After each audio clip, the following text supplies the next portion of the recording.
Bienvenue sur ma chaîne les amis. Comme vous pouvez le constater, je ne suis pas dans ma cuisine habituelle. Si vous me suivez sur Instagram, vous avez peut-être réalisé que je suis dans mon nouveau studio et voici ma nouvelle partenaire d'affaires, Liat. Bonjour, Liat est une décoratrice de gâteaux exceptionnelle. Son Instagram est Caked and Baked. Alors, allez voir tous ces magnifiques gâteaux. Si vous avez suivi mon parcours, vous savez que j'ai déménagé à Tel Aviv et ensemble, nous y avons bâti un superbe studio de pâtisserie. Et nous avons pensé que ce serait une occasion incroyable de faire un gâteau de Noël fou. Liat est spécialisée dans le fondant qui n'est pas... Pour être honnête, ce n'est pas mon point fort, j'en ai plutôt peur. Ça ne te dérange pas. Je peux le faire et ce gâteau sera une combinaison de nos deux compétences. Je pense que ça va être épique. Épique si tout se déroule comme prévu. Si tout se déroule comme prévu, nous avons un plan. Donc, ce gâteau va avoir 4 étages et chaque étage sera un design complètement différent combinant nos spécialités. Il y aura donc du fondant, il y aura même un sapin de Noël dessus, je ne savais même pas quoi, toutes sortes. Mais voudriez-vous expliquer ce que sera notre premier? Donc, vous pouvez voir devant nous, nous avons en quelque sorte des formes de pain d'épices à l'envers pour vous en ce moment. Nous allons être notre niveau inférieur qui va être cette très jolie scène de Noël en pain d'épices hivernal. Donc, nous avons des pains d'épices dans nos formes que nous avons déjà pré-cuites. Et maintenant, nous allons décorer ceux-ci avec du glaçage royal et nous faisons ceci en premier parce que nous devons donner du temps pour que le glaçage royal se fixe. Maintenant, j'ai une recette de pain d'épices. L'année dernière, j'ai fait une vidéo vraiment amusante avec ma mère que vous avez également vue. Et l'année d'avant, j'ai fait du pain d'épices avec mon neveu, donc les recettes sont sur ma chaîne, ainsi que le glaçage royal. Donc, ce que je vais faire, c'est faire un contour blanc sur chaque maison et ajouter un peu de détails, puis Liat va y aller avec de la couleur et le remplir. Donc, le glaçage roulé coloré est légèrement plus fin que le blanc, car il est plus facile à étaler. Donc, je n'ai pas de douille sur ce sac à douille. J'ai juste coupé un très petit trou et tout ce que je vais faire en premier est de dessiner un contour de la forme. Nous avons fait des formes aléatoires, certaines avec des sommets pointus. Nous avons des formes carrées et rondes ainsi que des sapins de Noël. Je vais simplement ajouter quelques détails. Par exemple, sur celle-ci, je vais faire une fenêtre et peut-être faire le carreau de la fenêtre. Aussi, oui, vous pouvez aller de l'avant et inonder cela avec une couleur.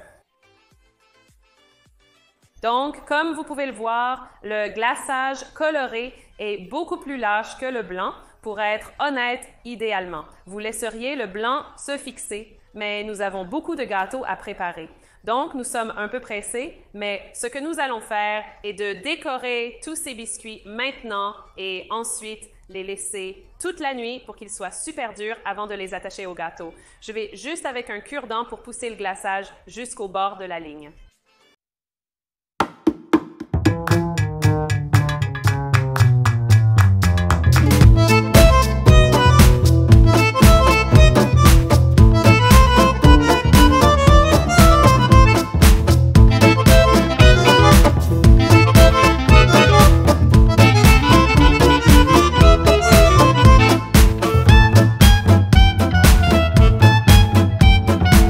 Laisser sécher pendant une dizaine de minutes et ils ont besoin de plus de temps pour durcir évidemment.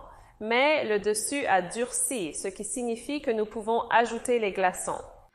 Donc, avec un peu de blanc, vous déposez essentiellement une goutte de glaçage royal, arrêtez de la pousser puis la tirez vers le bas et vous obtenez ce genre de points. Vous les faites tout le long du toit et certains d'entre eux peuvent être plus longs que d'autres, mais je pense que cela ajoute à l'effet et cela les fait paraître un peu plus naturels aussi. C'est en fait une très bonne façon de décorer des biscuits si vous êtes nouveau dans le glaçage royal. Ni l'un ni l'autre de nous ne sommes des experts en biscuits. Il faut vraiment avoir une attention aux détails. Nous souhaitons en avoir. Oui, mais vous pouvez toujours...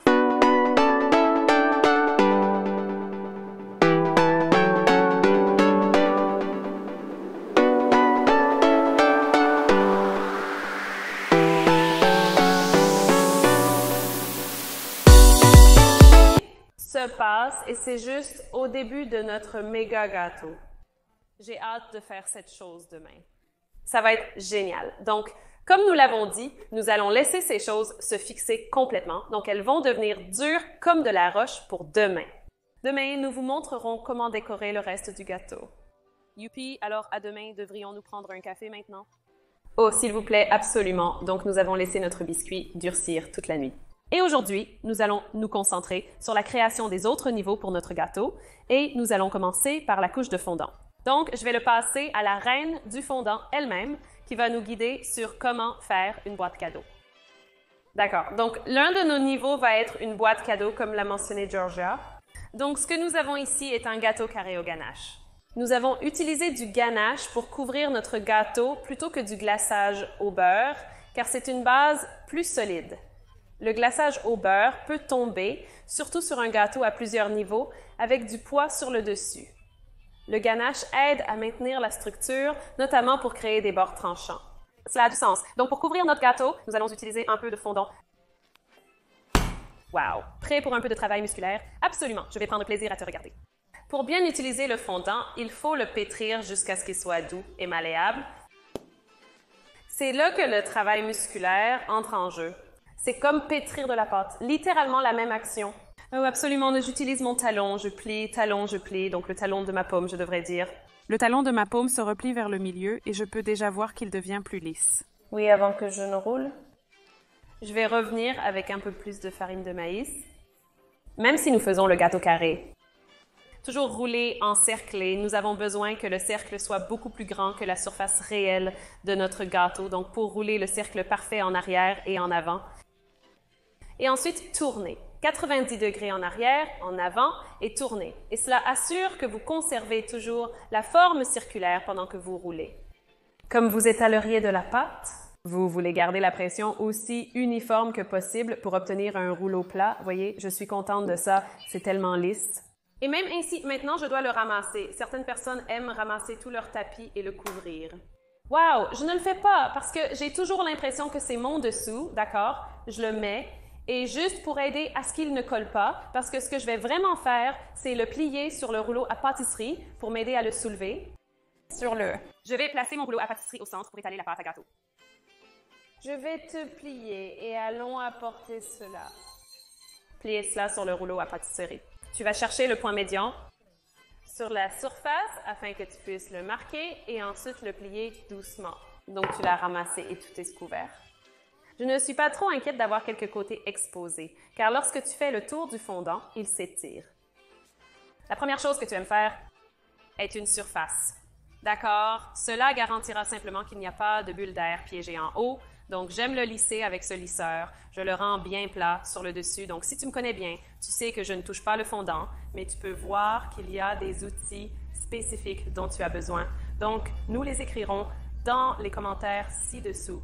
Donc, si tu es intéressé à essayer cela, alors tu peux obtenir le bon équipement, d'accord? Donc, maintenant, ce que nous faisons est quelque chose appelé juponnage. Donc, je vais commencer à travailler mon chemin autour du bord du gâteau, environ, disons, maximum 2 cm, et commencer à presser cela vers le bas. Quand j'arrive au coin, je le sors un peu et le pince en place. S'il y a des morceaux qui semblent commencer à tirer. Vous le pincez simplement en place, il est donc très malléable et vous pouvez rassembler les choses. Maintenant, je vais continuer à travailler autour du gâteau de la même manière en utilisant mes mains pour le lisser en place. Quand nous arrivons au fond, j'utilise ce bord de ma main pour le pousser tout en bas. Et je m'assure que ma main touche le plateau tournant et me permet de le lisser sans aucun pli ou bordure du tout. Je vais donc travailler tout autour. Et là où j'ai un pli, vous pouvez simplement l'ouvrir et appuyer vers le bas. Et je suis contente de ça. Maintenant, je dois dire, c'est mon outil de fondant préféré. Cutter, pizza. Je vais juste utiliser ça pour couper l'excédent, dont nous n'avons plus besoin, donc pas juste au bord du gâteau. Non, je laisse encore un bon centimètre autour. Laissez toujours un peu de glaçage jusqu'à ce que vous ayez fini de lisser, car notre gâteau a été conservé au frigo. Selon l'endroit où vous vous trouvez et si vous devez réfrigérer votre gâteau, il peut sembler un peu collant. Si vous remarquez, je n'ai rien ajouté au garage lorsque j'ai ajouté le fondant. Le fondant s'est collé directement et c'est à cause de la condensation naturelle qui se produisait à partir du ganache. Cela le rend humide. Si vous devez l'humidifier, un léger brumisateur d'eau suffit. Donc, ça colle à ça. Je n'ai pas besoin de le faire, mais ce que je dois faire maintenant C'est ma chose préférée à regarder. Mais avant de faire ça, comme je le disais, c'est un peu collant parce que c'était gardé dedans. Donc, si je passe sur la police de la douceur. Maintenant, cela pourrait accrocher et créer un peu de friction. Donc, je vais utiliser un peu de farine de maïs pour m'aider. Maintenant, je ne suis pas inquiète. À propos des marques laissées par la farine de maïs à ce stade, car je vais repasser dessus plusieurs fois. Et deuxièmement, elle absorbera tout excès d'humidité qui se produit et elle disparaît. Et si vous avez du mal à l'enlever aussi, en passant avec un torchon de cuisine, il ramasse la poussière, il la ramasse et la dépoussière. Donc d'abord en arrière, sur le dessus, comme nous l'avons fait avant, puis sur les côtés, la même chose. Et pendant que je fais cela, je pousse vers le bas, le long du bas, pour créer cette arête nette et précise là. C'est tellement parfait. J'aurais aimé que tu sois mon professeur quand j'ai commencé à faire des gâteaux parce que je ne possédais même pas ces lisseurs.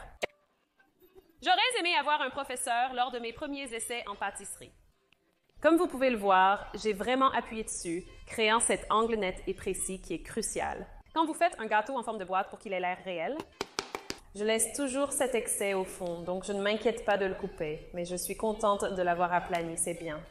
Donc maintenant, je veux faire des bords vraiment tranchants tout le long du haut et sur les côtés.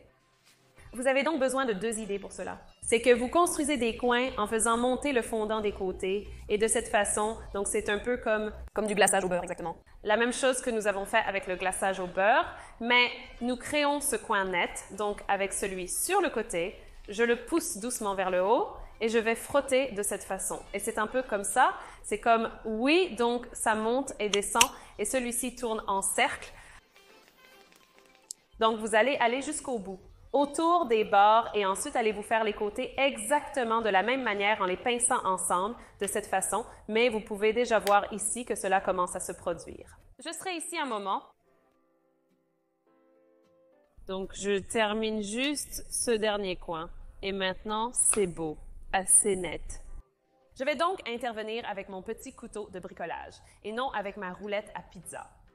Coupez l'excédent du bas, donc je l'ajoute à la boule parce que vous pouvez réutiliser le fondant, n'est-ce pas? Vous pouvez, j'essaie de le garder séparé du lot principal intact parce qu'il y a évidemment la farine de maïs ajoutée dedans, n'est-ce pas? Exactement, vous voyez, j'apprends bien fait, ça a l'air incroyable. Les gâteaux carrés ne sont pas faciles.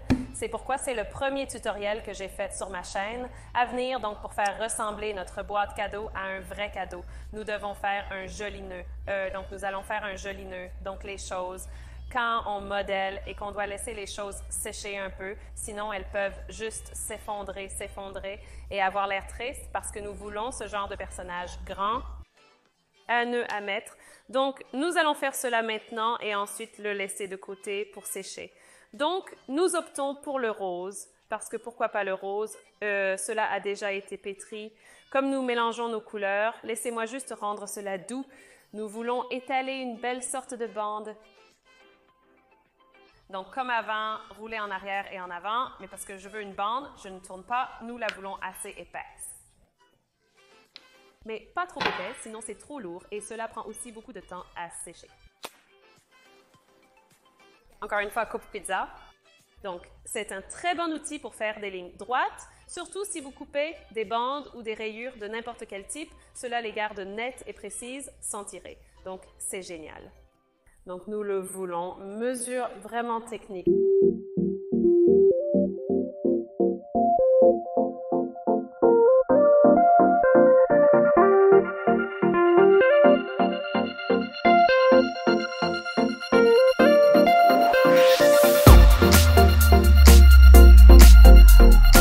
Au milieu et je vais juste la pincer. Si votre fondant est un peu sec,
une légère bosse là où ils se sont croisés. Normalement, si c'était un gâteau à un seul étage, notre nœud s'assoirait bien sur le dessus, mais parce que nous sommes extra aujourd'hui et que cela va être un étage intermédiaire, je vais juste découper ce petit cercle du carré au milieu. Nous n'en avons pas besoin, donc il reste plat. Le prochain gâteau, celui du dessus, restera plat sur celui-ci. Parfait, donc notre nœud est laissé à sécher. Nous ajouterons également comme les queues du nœud, mais nous pouvons le faire lorsque nous mettons le nœud à la fin. Parfait, laissons cela de côté et faisons d'autres.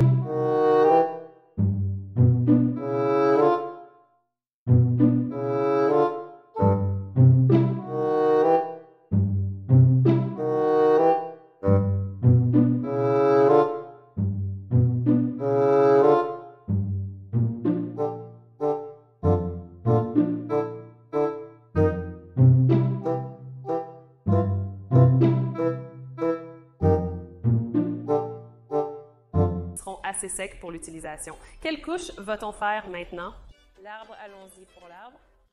C'est un gâteau de Noël, donc nous devrons avoir un sapin dessus. Nous avons donc pensé couronner le tout avec le sapin de Noël. Ce que nous avons ici est un petit 4 pouces sur un 6 pouces parce que nous allons réellement le sculpter en forme de cône, puis appliquer la crème au beurre verte et le faire ressembler à un sapin de Noël. Alors, voudriez-vous commencer à sculpter sans pression ou quoi que ce soit en ce moment? Donc, l'idée est que nous allons faire cette sorte de forme conique tout le long. Donc, je vais commencer par sculpter le bord du bas. Ici, j'ai oublié de mentionner. Et un point vraiment important. Le gâteau a été au réfrigérateur pendant quelques heures et il est complètement froid, donc il durcit légèrement le gâteau ainsi que la crème au beurre. Vous ne voulez pas faire cela sur un gâteau mou. Ah non, il deviendra tout friable et se désagrégera. Maintenant, je vais repasser et commencer par le haut. À nouveau, je suis conservatrice. J'ai très peur de Georgia à côté de moi. Donc, je continuerai à tourner jusqu'à satisfaction de la forme obtenue. Oh, c'est parfait. Donc, vous pouvez voir que j'ai dû prendre pas mal. Nous avons commencé vraiment très petit. Prendre de petites coupes lentement, travaillant lentement notre chemin jusqu'à ce que nous atteignions le bon angle. Et c'est la forme conique la plus agréable pour notre arbre. Oui, ce n'est pas trop pointu. Aussi, il a une sorte de mignonnerie. Oui, mais une fois que nous l'avons recouvert de notre petite couche de miettes. Nous pouvons le faire maintenant. Oh oui, nous pouvons changer la forme. Oui, exactement. Donc, nous avons une partie de notre crème au beurre de meringue suisse. Ici, et comme cela a été dit, nous allons recouvrir d'une fine couche de crème au beurre pour notre couche de miettes. Je commencerai avec un couteau à palette et je monterai le long du gâteau. À ce stade, vous pouvez utiliser la crème au beurre pour corriger la forme et combler les espaces entre les deux étages. Exactement. Donc, c'est là où se trouve cet espace. Donc, je vais mettre un peu plus de crème au beurre là et simplement l'aplanir. Et nous allons passer avec des détails de tuyauterie. Donc, la forme n'a pas besoin d'être exacte, pas comme le fondant. Et je ne suis pas trop inquiète du point aigu en haut, car bien sûr, nous allons garnir cet arbre avec un petit bâton et nous pouvons aussi garnir le haut. Donc, en ce moment, vous ne pouvez même pas voir où les deux niveaux se sont rencontrés. C'est exact? Donc, parce que c'est une surface arrondie, j'ai ici de l'acétate et je peux courber l'acétate et racler l'excès de crème au beurre. Tout en conservant la surface courbée, ils étaient vraiment lisses. Utilisez les marques que vous avez faites pour créer une forme courbée et lissez le gâteau à la spatule. ne fonctionne pas. Et je vais juste enlever cet excès ici. Toutes les miettes lui sont enfermées et comme n'importe quel gâteau, laissez refroidir environ 30 minutes pour que cela prenne. Avant de passer avec notre crème au beurre sur le dessus. Le manteau de couronne est ferme. Nous allons maintenant appliquer la crème au beurre. Donc, nous avons chacun un sac à douille avec une douille étoile française et nous pensions que cela allait être vraiment joli plutôt que de simplement étaler la crème au beurre. Avec des étoiles, nous préférons l'extravagance et les volutes. Donc, nous n'avons jamais fait cela à 2 personnes, donc cela sera intéressant. Je vais te laisser passer en premier. Donc, l'idée est de sortir un peu de pâte et ensuite de la ramasser comme ça. Continuez à faire des rangées successives jusqu'à obtenir un arbre de cristal. Et Hatch trouve un tuyau à côté. Essayons. Donc, l'action est un peu comme une vague. Donc, je vais au-dessus et je termine. Parfait. Continuons rangée par rangée. Je pense que nous devrions insérer un tuyau entre les deux.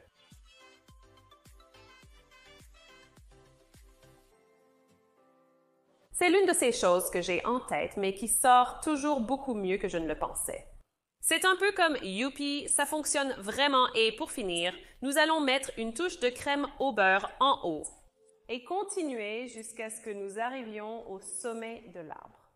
C'est tellement mignon, ça a vraiment bien marché. Maintenant, vous pouvez chanter « Mon beau sapin, roi des forêts ». Donc, parce que ce sera simplement le gâteau à 4 étages le plus fou, je pense qu'une décoration minimale serait vraie. Donc là, nous avons quelques petites paillettes rondes et je pense que vous pouvez simplement les parsemer pendant que la crème au beurre est douce afin qu'elle puisse y adhérer.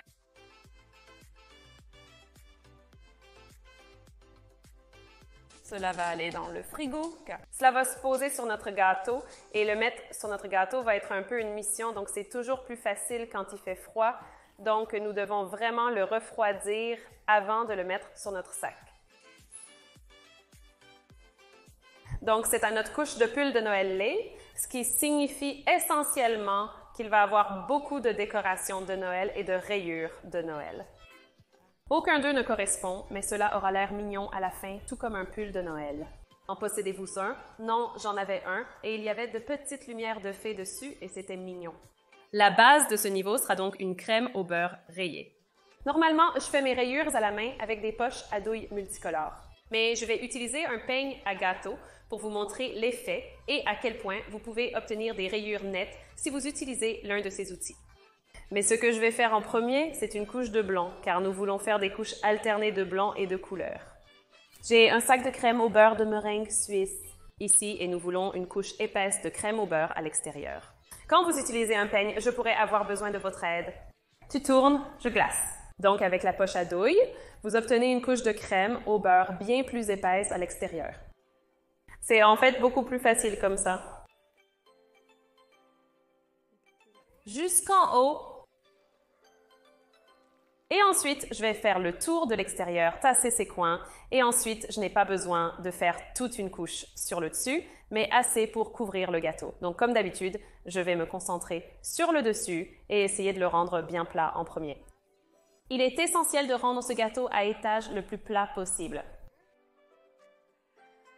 Et quand c'est un étage assez grand, j'utilise en fait ma raclette pour obtenir un dessus plat, donc je peux la mettre d'un côté et aller jusqu'au bout, et elle agit essentiellement comme une grande spatule, donc vous n'obtenez pas cette bosse au milieu.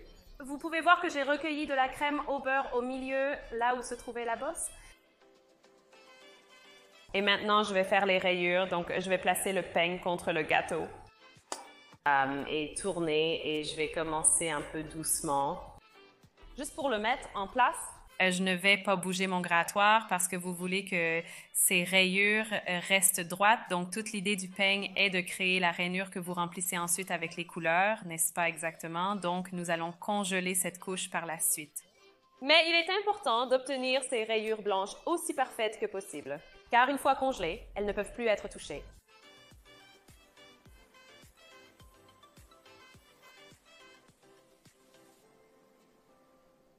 Donc ça a l'air assez lisse. Satisfait, il a suffisamment de rainure pour absorber la couleur de la prochaine couche.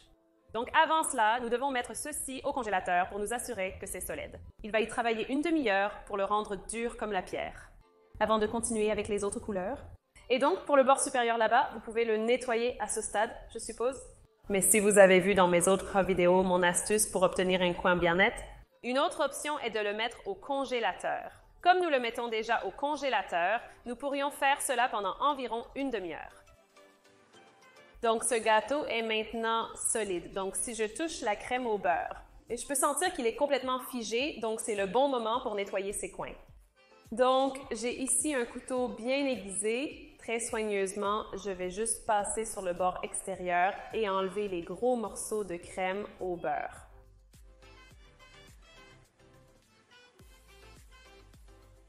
D'accord, contente de ça?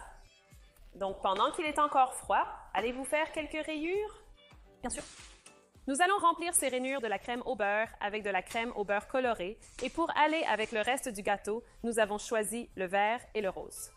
L'idée est que vous avez coupé un trou assez petit dans ce sac à douille et je vais aller remplir là où se trouvent les rainures.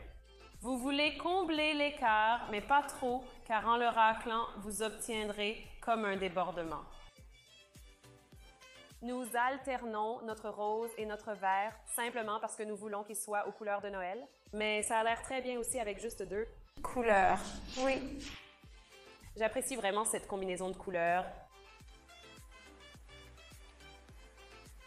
Donc ici, j'ai juste une raclette latérale normale que je vais maintenant utiliser pour racler les couleurs et les faire remplir ces rainures de manière uniforme. Donc au début, je vais enlever pas mal. Donc, je viens d'enlever la majorité de l'excédent et maintenant, je peux aller le rendre extra lisse et rendre les lignes vraiment définies, mais vous passez essentiellement encore et encore jusqu'à ce que toutes les rainures soient remplies et parce que le blanc est complètement fixé, cela n'est pas affecté.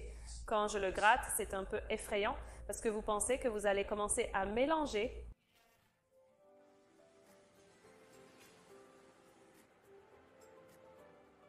Je suis ravie. Et toi? Oui, ça a l'air génial.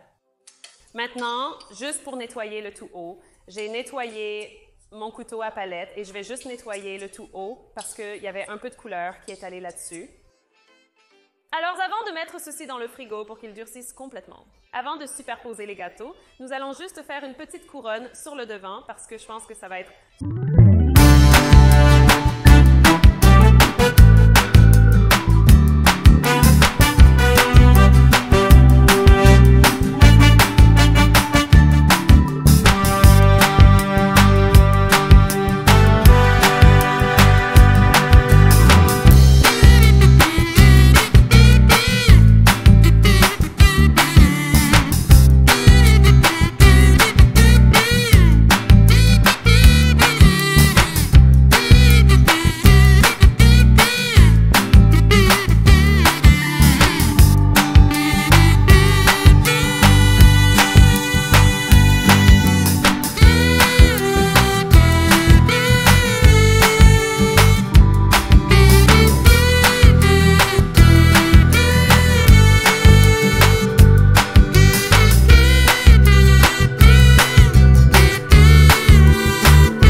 n'est pas nécessaire.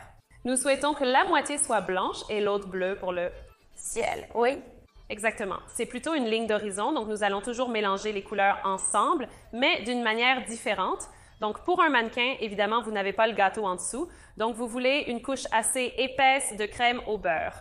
C'est pourquoi je vais la pocher, je vais commencer par le blanc et aller jusqu'à la base, parce que vous ne voulez évidemment pas que ce mannequin ressorte. Et ensuite, je vais monter et vous pouvez voir, la crème au beurre colle directement sur le mannequin. Donc, vous n'avez pas besoin de le préparer à l'avance de quelque manière que ce soit. Et nous montons à peu près à mi-chemin avec le blanc. D'accord? Oui.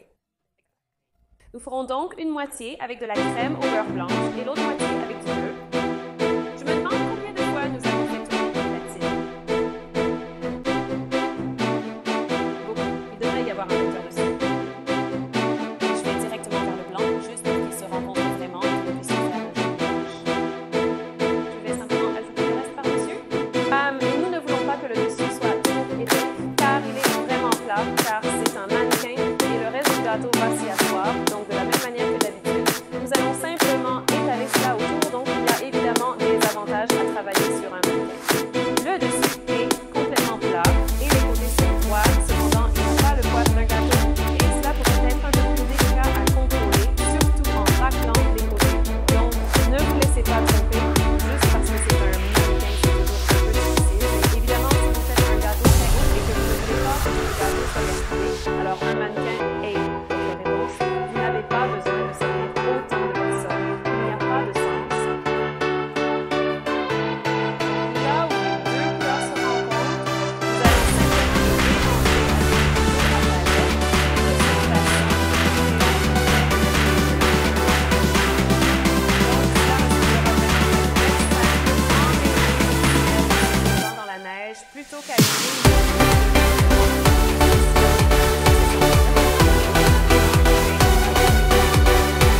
et tout. Alors, allez-y et vérifiez cela. Et en attendant, vous allez commencer à empiler et je vais vous